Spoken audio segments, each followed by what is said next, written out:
Hello everyone and welcome back to another tutorial from Finance for Beginners. In this video, I'm going to show you how you can set up a two-factor authentication on the Expert Option Trading app. So let's get started right away. First of all, open up the Expert Option Trading app on your device and make sure that you are logged in using your credentials. After you are taken into the trading page, you can tap on the menu icon at the top left corner and now tap on Profile. Now within your profile page, you can tap on the security button at the bottom right corner.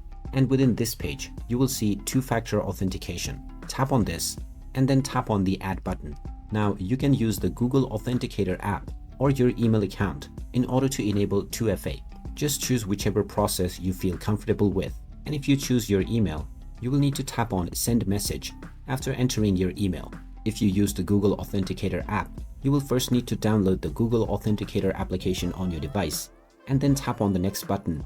After choosing Google Authenticator, you will then be given a security code or a QR that you can add to the Google Authenticator app, and this will give you a new 6-digit verification code every 30 seconds. If you proceed with your email, you will be asked to enter the code. So just check your inbox and you will find your verification code. Enter this code within the given box and then tap on the Verify button.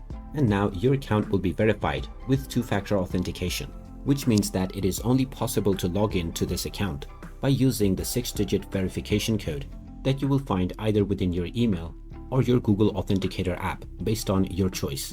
And there you have it. That is how easy it is to enable two-factor authentication on the Expert Option Trading app. If you find this video helpful, don't forget to hit that like button and subscribe to our channel for more useful tips and tutorials.